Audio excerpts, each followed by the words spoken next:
if you're 45 and older and you are trying to get it right, I think this is the one for you. I had such a great conversation with Michelle Ward, and we talked about like nutrition and self-sabotage and reprogramming your brain and all of that kind of stuff. So, if you're somebody who is 45 and older, especially if you're a woman and you're like, it's too late or I can't or this is a hard struggle, blah, blah, blah, this is the episode for you because she dropped a lot of wisdom here. And even we talked about like, how does somebody start? What does somebody do? Where would we go from here?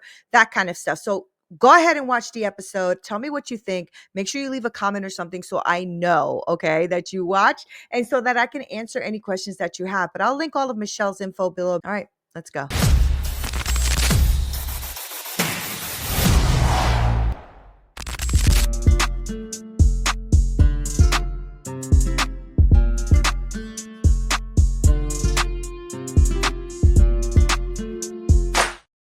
What's up, y'all? This is Neena Perez, and this is Straight Talk, No Sugar Added. And I'm so excited that you're here today. I want to just take a moment to say thank you so much for all of you who listen on the podcast, but who also are subscribing to the YouTube channel. I just cannot believe the momentum that we've had. I think it's like, I don't even know, but I just know the downloads have been incredible. I think we're like at 120, 130, something like that. It's just crazy. And I'm so grateful for you. And I just know that you come on here to listen to these amazing human beings that I bring on this show that grow, challenge, and transform your thinking. And today I'm thrilled to welcome this woman. I had such a good conversation with her when we met.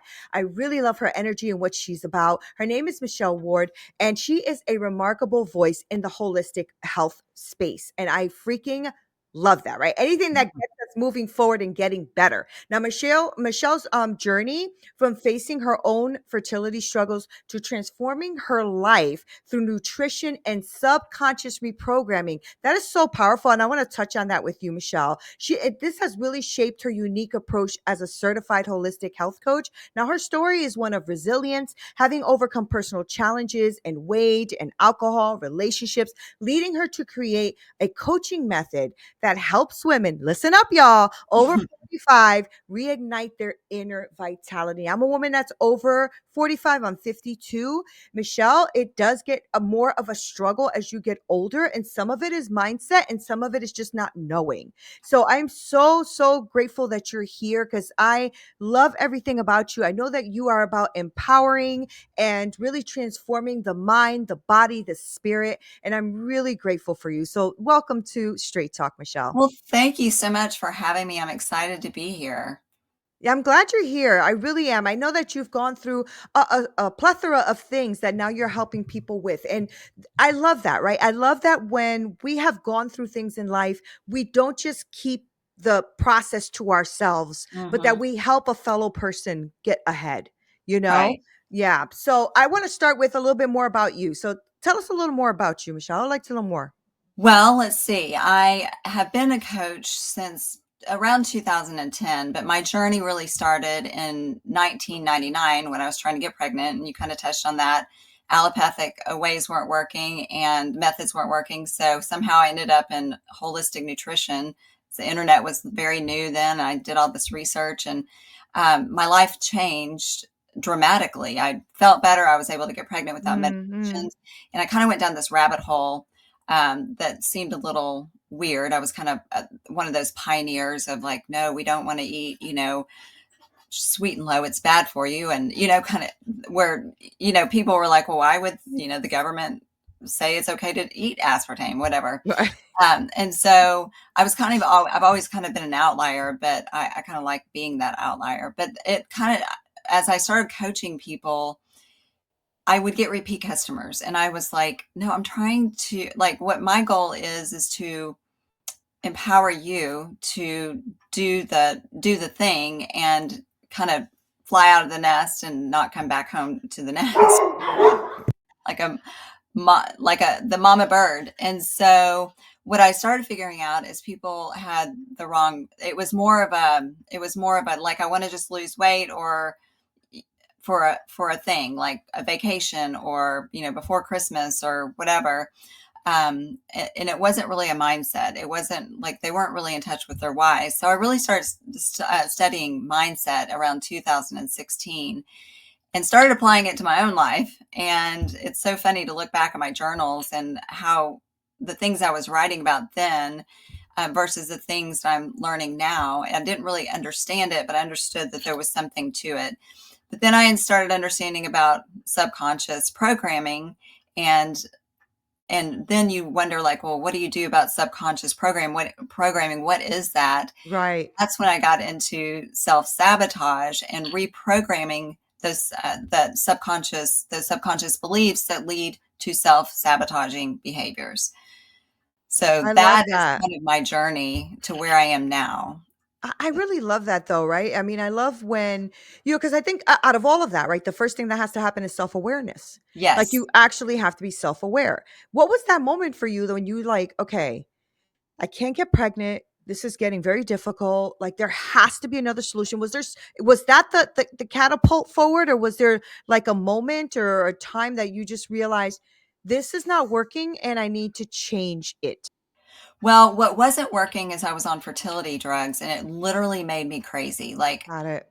I'm not kidding you, it changed my brain, and I was just not who it, like, brought out all these things. I was, like, angry, and, you know, I knew it was the medications, but, so I was like, "There's gotta be something else. I can't be like this for, indefinitely," and they weren't working, and so I I don't know how it honestly, it was like divine intervention. I was at work one day, and I was on a break, and I was on the computer, and I was looking at up fertility without drugs or something like that. And some person came up. I can't even remember her name, but it was on holistic nutrition. I'm like, well, what is this holistic nutrition thing? And it all made sense, like getting rid of sugar and processed foods. I mean, it's small things, and so I started doing that. Within 3 months, I got pregnant. Now, was that the catalyst for, or was that the thing that, helped me to get pregnant and have a healthy child? Or was that just the catalyst for what was to come, over the next 25 years? Yeah, So, yeah. So, talk to me about holistic nutrition. Let's touch that a bit because that means so many things. I think, right, for mhm, so many people. As you know right now, because when you were in the online space, there wasn't as much noise as there is right now. right, Right. right. And so it's same thing with the aspartame and all that kind of stuff. I remember Mhm, when I was like getting off of sugar, I was on Atkins, the whole thing, mhm, and I started using that, but I got sick. Like my stomach was always hurting. I had, gastro problems. Like, mhm. I got sick off of that stuff. So I had to stop taking it. But talk to me about what that looks like for a woman over 40. What does that look like to have a holistic nutrition? Well, I think that you made a good point, is that there's so much information out there, and you can just like get overwhelmed, and then you're like, Yeah, just forget it. I'm not doing it because, yeah, but if you can look at it simplistically, holistically, but in a simple way, it's just drinking clean water, getting good sleep, eating your fruits and vegetables, and hopefully organic if you have access to it, eating clean meats, eating clean eggs, eating clean. But you can get so caught up in the yeah, minutia and yeah, like all these supplements. You have to have these supplements and these superfoods and all that stuff. That's not where you start. That might be where you end, or where you go down the line. But right now, if you could just think, removing sugar and processed foods, diet coke, or diet sodas or regular sodas, alcohol is a huge thing, and we can touch on yeah, that a little bit. That was my Achilles heel for so long, that kept me stuck. um, and just things like that. If you It's not about giving up your life, and it's not about like never having a birthday cake again, or going out to dinner again. But if you can really, I have the 80/20 rule whenever I was working solely on nutrition. If you can do it 80% of the time, eat this way, and 80% of the time, the other 20% of the time, enjoy life. But what happens eventually is the things that you think are enjoyable, like cake or cookies or alcohol or whatever, they become less enjoyable because you mm, realize how bad you feel whenever Right.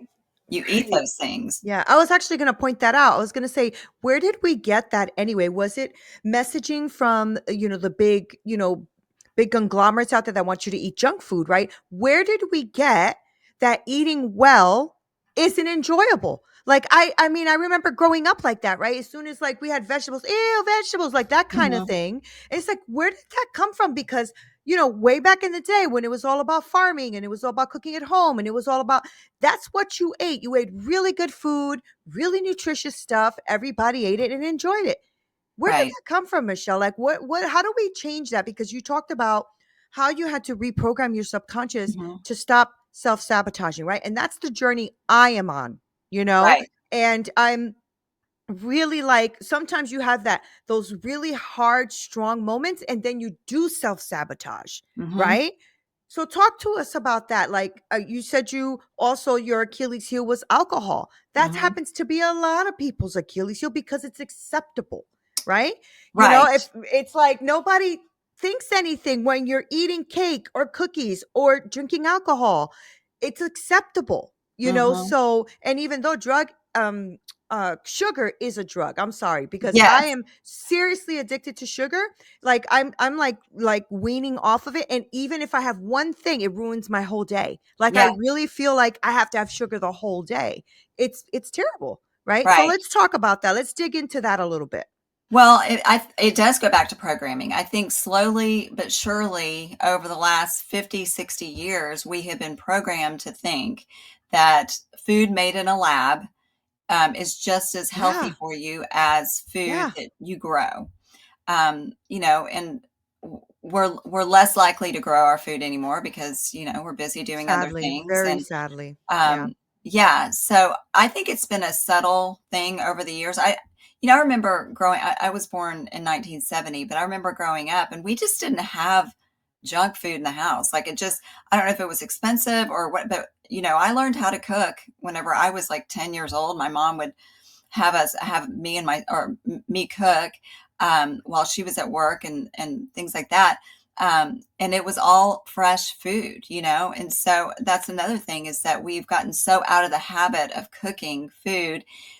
Bad Food is just so accessible now through I was talking to I was walking with a friend yesterday, and I was just blown away that she had some food delivered to her by a drone. And I was Oh like, wow. "You're kidding me," like, and she Wow. videoed it and all this stuff. And I was like, "That's where we're going." It's just That's so crazy. so crazy. And Yeah. so, and then the food companies, I'm kind of a conspiracy theorist, and I have been for quite a while. Is the food companies are involved with not involved, but the pharmaceutical companies, the food Yeah. companies are That's all. not even conspiracy anymore, Yeah. Michelle. That's so exposed now. Like, and I'm glad. I'm so glad it's exposed because we can go down that rabbit hole. That's a big rabbit hole to go down, right? Yeah. But you're absolutely right. I think, and I mean, think about just like the commercials and all of that. Like all of that is entwined because if you eat unhealthy and you're sick, you're really making them both very, very wealthy. You know Right. what, Michelle? I was thinking about something while you were talking too, because it made me think about how I grew up, right?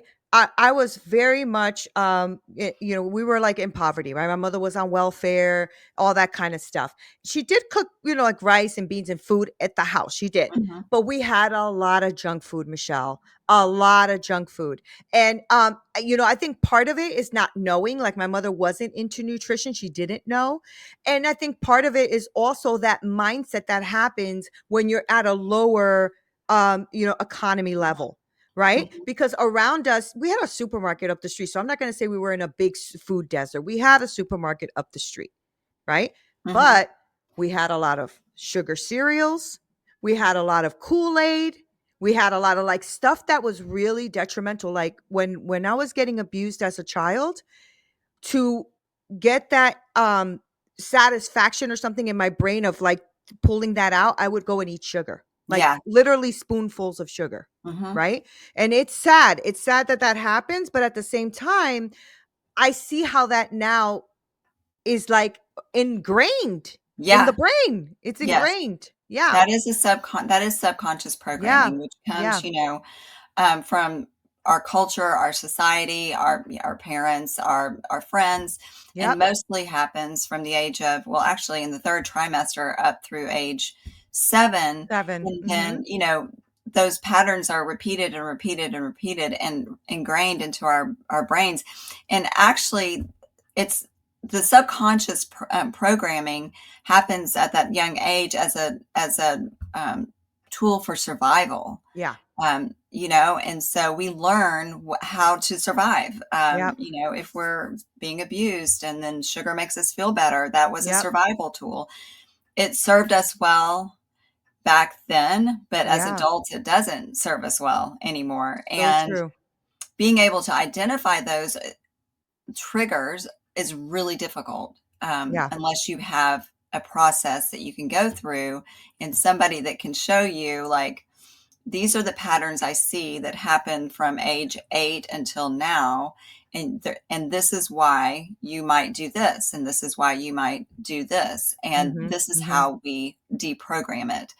And so that's It's essentially what so I do good. with my clients. Yeah, and I wanna get into that now. Yeah. I'd love to know, how you're working with your clients, right? Because, in my podcast right now, I think it's like 60% women, right? So and they're women who are really out there doing their thing. They're entrepreneurs, solopreneurs, Mhm. just really doing their thing. So I know as a woman who has always strive to be the director, strive to be like the best in the company, strive. I Yeah. put my health and all that last, Michelle. That was not Mhm. important, right?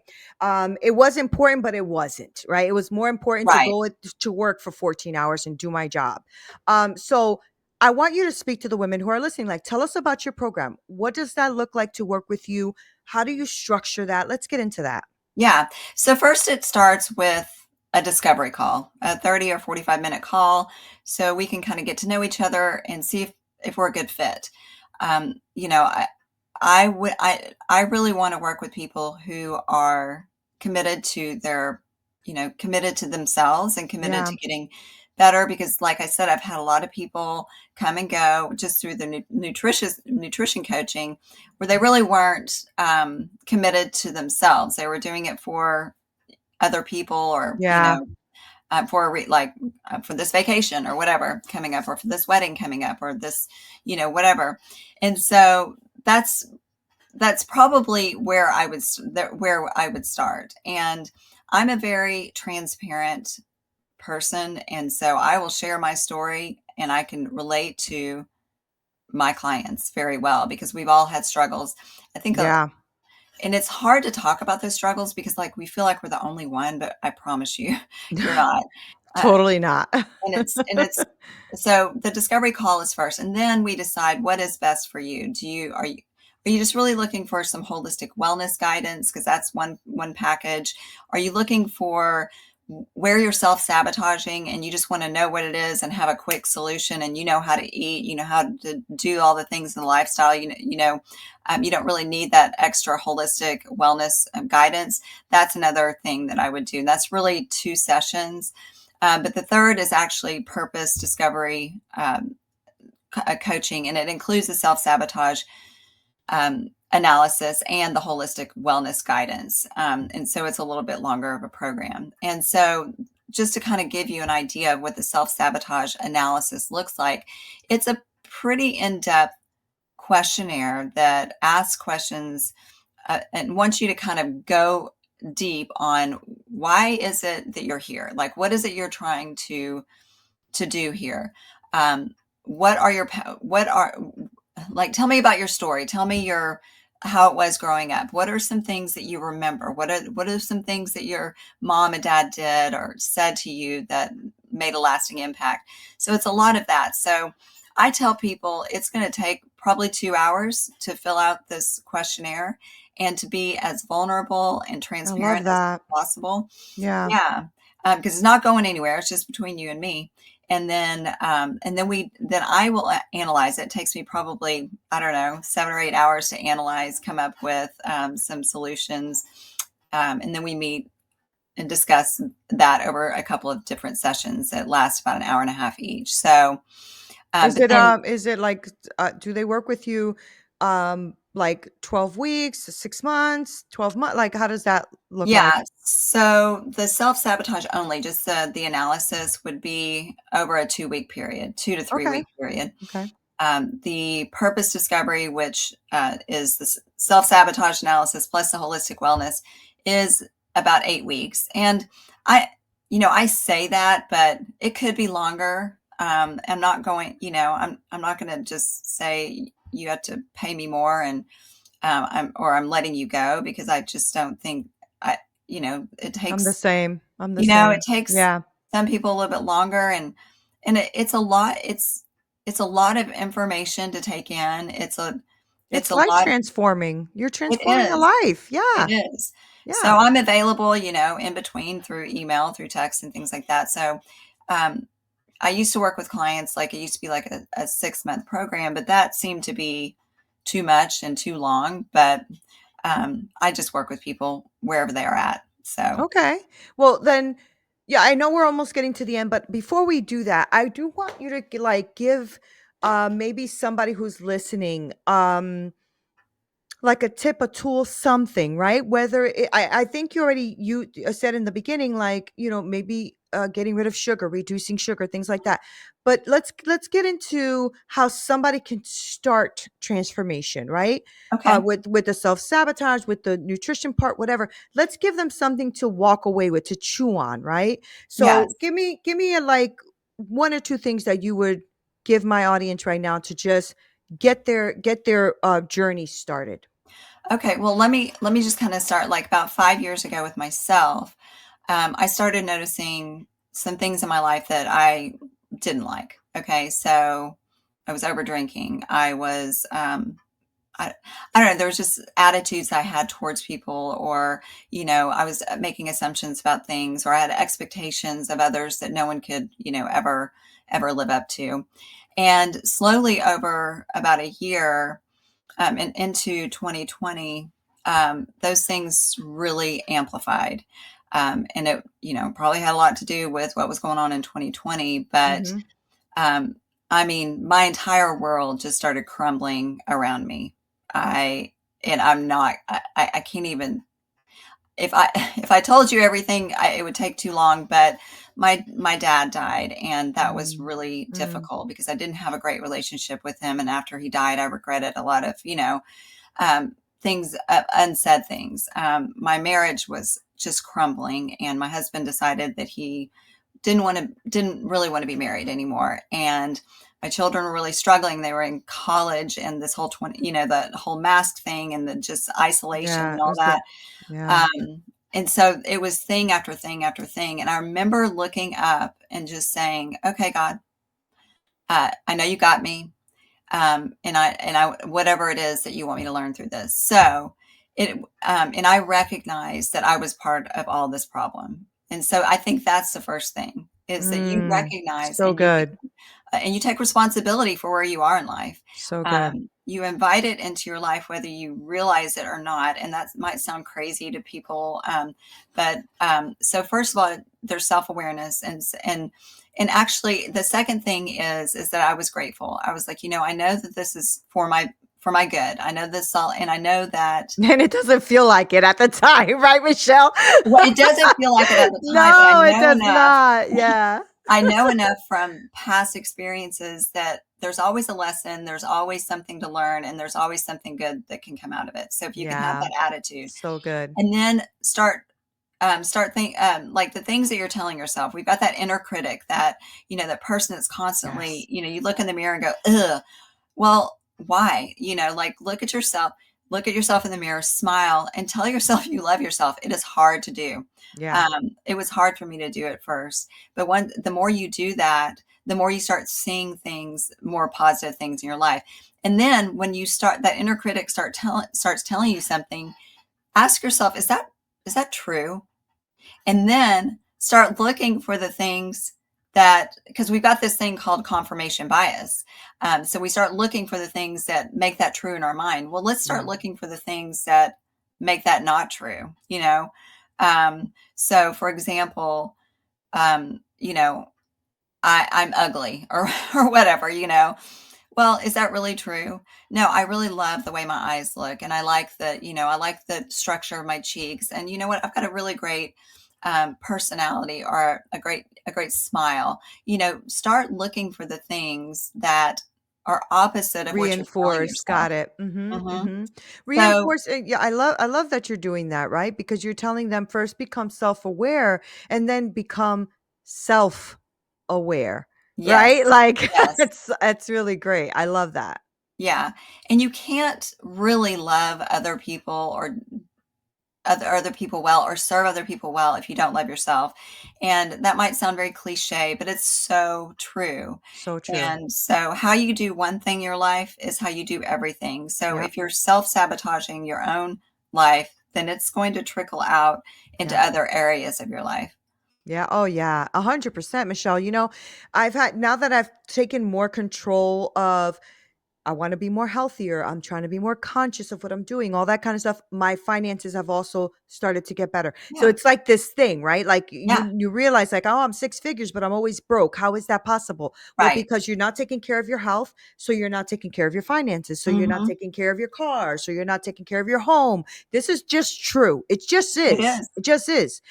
So like when my office looks clean and everything looks good, I start to feel better. My car starts getting washed more. I walk more, all that stuff. So you're right, Michelle. I think, start pausing and realizing that if there's a lot of chaos going on in your life, there are some things you can control and some things you can't. But the things you can control, control.